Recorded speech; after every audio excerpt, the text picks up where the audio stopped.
Data गोपनीयता के लिए चुनाव आयोग को खतरे की घंटी बजानी चाहिए।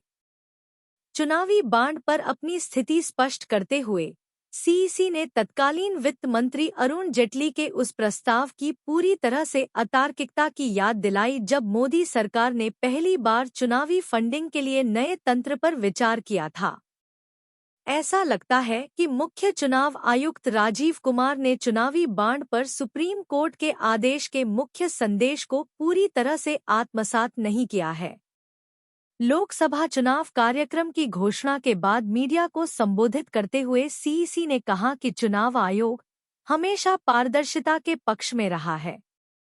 लोकतंत्र में कुछ भी छिपाने की कोई गुंजाइश नहीं थी। हालांकि पारदर्शी चुनावी फंडिंग के लिए किसी भी संस्थागत तंत्र को डाटा की गोपनीयता की रक्षा करने पर भी विचार करना चाहिए ताकि यह सुनिश्चित हो सके कि उन्हें परेशान न किया जाए। चुनावी बांड पर अपनी स्थिति स्पष्ट करते हुए सीईसी ने तत्कालीन वित्त मंत्री अरुण जेटली के उस प्रस्ताव की पूरी तरह से अतार्किकता की याद दिलाई जब मोदी सरकार ने पहली बार चुनावी फंडिंग के लिए नए तंत्र पर विचार किया था। इस विवाद को पूर्व सीईसी एसवाई कुरैशी ने खारिज कर दिया है, जो दावा करते हैं कि कॉरपोरेट सबसे लंबे समय से राजनीतिक दलों को वित्त पोषण कर रहे थे। उनके नाम सार्वजनिक किए गए और किसी ने कभी भी उत्पीड़न की शिकायत नहीं की। तो यह एक अत्यंत विचित्र तर्क है। सीधे शब्दों में कहें तो लोकतंत्र में किसी राजनीतिक दानकर्ता की गोपनीयता की रक्षा करके पारदर्शिता सुनिश्चित नहीं की जा सकती। वे मूलतः एक दूसरे के विरोधी हैं। भारत के मुख्य न्यायाधीश डीवाई चंद्रचूड़ ने इस बात पर जोर दिया कि कॉरपोरेट दानदाताओं और जिन राजनीतिक दलों को उन्होंने दान दिया, उनके नाम सार्वजनिक किए जाने चाहिए ताकि मतदाता सूचित विकल्प चुन सकें।